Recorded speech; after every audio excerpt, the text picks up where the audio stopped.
Entriamo in un nuovo capitolo, in parte accennato da Sandro, che è quello del piano d'area, del parco, cioè del fatto che a partire dagli anni 90 i sindaci dei nostri comuni limitrofi si incontrarono molto più frequentemente che in passato.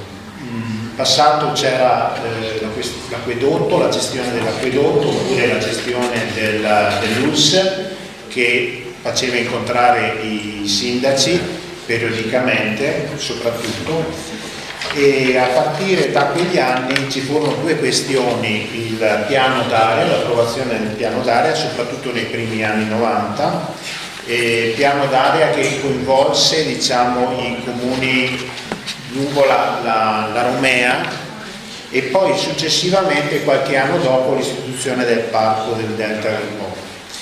Diciamo che in quel periodo il Delta, i sindaci del Delta acquisirono sempre di più la consapevolezza che facevano parte, che stavano gestendo un territorio unico e con sue peculiarità diverse dal resto del Veneto e anche del Polesine, e a percepire questo come un perimetro dello sviluppo locale del Delta del Po. Su queste questioni io chiamerei a parlare sul piano d'area Gianni Franchi, ultimo sindaco di Contarina, abbiamo detto, e primo sindaco di Portoviro, e Geremia Gennari invece ci dirà qualcosa, un ricordo, soprattutto in riferimento al parco del Delta degli anni 2000. Ecco, chiamo prima Gianni Franchi, prego Gianni. Io per evitare di perdermi, perché sono troppe le cose vissute insieme a Vincenzo, l'ho provato a scrivere, anche perché più e non solo per il piano d'area, con Vincenzo ha coinciso tutta la mia vita politica gestionale, e quindi dagli anni 70 in poi non c'è un evento che mi veda coinvolto politico amministrativo che non vedesse anche la presenza sua, e quindi l'emozione sarebbe troppa. Se mi mettessi a parlare a braccio non ne uscirei. Allora, parlare di Vincenzo in questi giorni è stato come sfogliare un vecchio album di foto, di famiglia, un'ondata di ricordi, di emozioni che ti assale. Vincenzo ha accompagnato pressoché tutta la mia attività politica-istituzionale e da lui devo molto. Egli è stato sindaco a cavallo tra la prima e la seconda Repubblica, sapendo incarnare correttamente, ed è questo importante, mi ricordavo anche prima, lo spirito sia dell'una che dell'altra. Nella stagione dei sindaci eletti direttamente dai cittadini, lui ha saputo diventare un punto di riferimento pacato e serio dei giovani e scalpitanti sindaci dell'epoca, come sottoscritto, Vico Principale dei Portotolle, Daniele Grossato di Fiorolina, Fabio Fiorciati di Ariano. Ma quel periodo ha anche coinciso con uno spirito di collaborazione, ed è stata ricordata anche da altri qui, di fiducia tra questi, che ha portato importanti risultati, a cominciare dal parco per poi finire ai tanti progetti fatti insieme. Questa è la cifra caratteristica di Vincenzo, la capacità di mediare, la capacità di discutere, la capacità di mettersi, di sporcarsi le mani, nel senso di rivolcarsi le mani e di cimentarsi sulle cose. Non era un parlare vuoto, non è un intellettuale della Magna Grecia, come lo si voleva parlare, ma era uno che sapeva mettersi lì a lavorare giorno e notte. Questo metodo, per la verità, era già iniziato nel 93 con il piano d'area, che forse è emblematico di questo metodo, che rappresenta l'assunzione di responsabilità dirette da parte dei sindaci nei confronti della regione e dei propri concittadini, e che ha portato a fare anche cose rivoluzionarie per l'epoca allora, ma anche oggi, come quello di finanziare insieme vari comuni dell'area del Delta progetti che erano ubicati in un solo comune. Due esempi per tutti: i cavalcavia sulla Romea che portano uno va sotto e l'altro allo supporto rilevante. Questi non c'erano i finanziamenti completi e i comuni si tassavano e tiravano fuori, tutti i comuni dell'area tiravano fuori dei soldi per completare il finanziamento. Vorrei capire se fosse mai possibile al giorno d'oggi di nuovo un metodo di questo genere. Metodo di lavoro, diceva, collaborazione costante, fondamentalmente proprio territorio, hanno prodotto una capacità unica di intervento a tutti i livelli in questo gruppo comune che si basava fondamentalmente sulla specializzazione delle competenze che ognuno di noi aveva nelle varie materie e la fiducia reciproca che ci animava. Vincenzo era per tutti noi l'uomo della sanità per le sue esperienze precedenti. E il suo lavoro autorevole è stato fondamentale per una sintesi dell'area, ma non solo dell'estremo delta, anche tutta questa area di senso più vasta come delta, che comprendeva certamente i sindaci come Marina Povolenta di Corpola, Trevisani di Coreo, Gino Spinelli di Agria. Eravamo diventati una squadra conosciuta e riconosciuta in molti anni, non solo locale ma anche regionale, nazionale ed europeo. Il riconoscimento dato dall'Unione Europea per esempio l'efficace programmazione del basso realizzata con il piano di area ne è la conferma. Il nostro metodo era per qualche questione, non aspettavamo che qualcuno ci dicesse cosa fare, ne discutevamo tra noi e si decideva da linea. E se su qualche questione non ne sapevamo abbastanza, si studiava e si andava alla ricerca delle altre esperienze, in giro per l'Italia o il mondo, che potessero esserci di tutti gli esempi. Come non ricordare quel viaggio eroico in Camarga per vedere quell'esperienza di parco, andando a dormire nel box di cavalli, certamente restaurato, ma sempre un box di cavalli era, con un unico bagno esterno. Questo spirito e questa forza ovviamente ha avuto anche i suoi detrattori, che non hanno perso occasione per tentare di bloccarci o comunque per metterci sotto controllo. Anche qui gli esempi si sprecherebbero, ma non è la giornata per questi, anche se posso garantirvi che hanno trovato pane per i loro denti. Di questo periodo il coronamento è rappresentato dalla nomina di Vincenzo primo presidente del Leonardo del Parco. Ricordiamolo, quel primo anno il parco non aveva, pur essendo un ente regionale, letteralmente una lira. Abbiamo dovuto come comune autotassarci con 1000 lire per abitante per riuscire a far fronte alle grandissime spese di funzionamento. Ma Vincenzo non è stato solo importante per il tempo. Le sue capacità le ha saputo mettere a disposizione anche per il livello superiore che è stato rappresentato dall'Associazione dei Comuni Veneti, di cui abbiamo l'onore anche oggi di ospitare l'ex direttore Dario Menara, che mi ha fornito una sua breve nota che vado a leggere. Vincenzo inizia i suoi impegni in Anci Veneto nei primi anni 90, assumendo con la presidenza di Jacopo Merlin nel 1995 l'impegno di presidente della Consulta Sanità e quello di componente direttivo di consiglio. Ma le sue iniziative generose erano partite dalla critichetta con gli aiuti ai comuni dell'ex Jugoslavia coinvolti nei conflitti, collegandosi con iniziative promosse dal presidente Rossetto nel 91-93. L'azione di Vincenzo si distingueva sempre per l'intelligenza, la generosità, l'amore per i suoi concittadini, la lungimiranza, in una visione politica scelta da interessi personali di parte. Si consolida soprattutto negli anni 95-2000 con la presidenza del sindaco di Schio Giuseppe Bellato Sella, nei settori più congeniali, sanità e politiche sociali, anche alle sinergie messe in opera con i colleghi sindaci di Campo Nagara, Walter Mescachini, l'assessore del comune di Calonia, Vittorio Turia, vicepresidente Anzi, e il sindaco di Porto Roberto, Gianni. Il suo costante impegno riesce a mettere a frutto obiettivi prestigiosi come l'ambasciata per la lavorazione locale a Sisak in Croazia ed anche le proposte illustrate di quinta commissione del Consiglio regionale della riorganizzazione delle strutture sanitarie a seguito delle modifiche introdotte dalle leggi regionali a partire dalla metà degli anni 90. A tale proposito Vincenzo affermava tra l'altro la convinzione che il riordino delle strutture ospedaliere era da ritenersi un obiettivo fondamentale ed un momento cardine di un processo di ammodernamento e di qualificazione della sanità. Un passaggio quindi decisivo per superare le inefficienze, per far decollare un modello di sanità più moderno e funzionale alle esigenze dei cittadini. E coniugando le esigenze dei piccoli comuni con quelle grandi città, in un documento elaborato in un apposito comitato predispone una nota per la ministra allora Livia Turco, che tra l'altro afferma: è incredibile che in nessuna delle commissioni preparatorie della conferenza nazionale sia stata prevista la presenza dei rappresentanti dei comuni, i cui sindaci, eletti direttamente dai cittadini, rispondono loro della vivibilità delle città che sono chiamate a governare.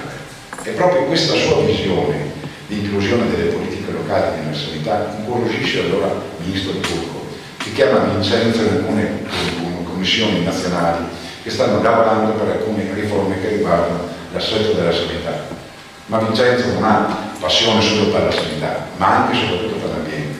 Ambiente che riguarda il tetto del Po, certo, ed anche l'inquinamento ambientale. In uno dei suoi ultimi incarichi, espletato presso i comuni per conto di ANCI-SAP, Vincenzo va nei comuni per far conoscere i benefici dei parchi fotovoltaici e riesce a portare a casa risultati strabilianti.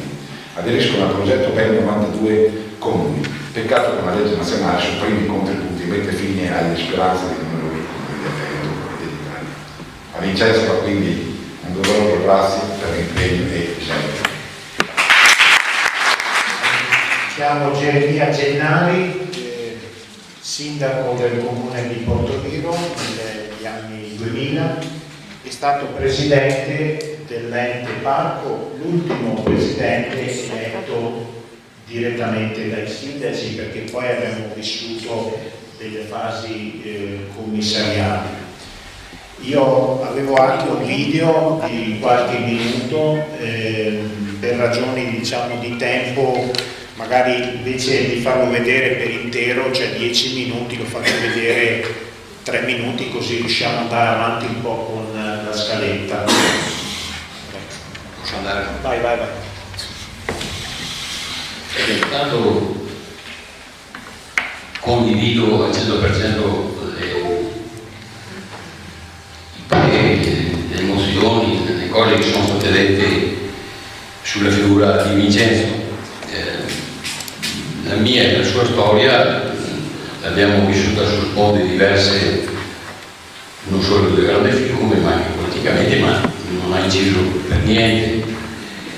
Ci siamo conosciuti nelle riunioni che si facevano per le diverse ragioni e come Giuseppe, lo chiamava sempre Giuseppe, lui è stato il primo a chiamarmi Geremia, cose che poi non sapevo neanche di chiamarmi Geremia, perché mi chiamavo un'altra roba. E comunque lui ce lo vedo, ce l'ho ancora nelle robe che sta tornando. Ecco, il parco e lì abbiamo lavorato a fianco, gomito, come si suol dire. Lui è stato il primo presidente, io sono entrato a far parte del comitato di gestione e il primo tema è stato quello di dover stilare, adottare il primo piano ambientale, perché la legge di istituzione del parco da 36 allega un piano, però è un piano provvisorio che ha fatto la regione e quindi quando sono stati istituiti gli organismi, tipo il consiglio, il presidente, il comitato di gestione, eccetera, hanno detto fate voi il parco che ritenete opportuno per i vostri comuni. E quindi abbiamo fatto un bando precisamente nel 99, una delibera numero 52, perché non me la ricorderei. E il bando è stato vinto da una società inglese, la Beck Convic, che, e qua credo che molti di voi ricorderanno, e sta ricordando anche qualcun altro, dire che abbiamo fatto un percorso accidentato e dire che abbiamo fatto una città è stato molto più difficile e complesso, anche non dico pericoloso, perché insomma siamo ancora civili, però pesante sicuramente.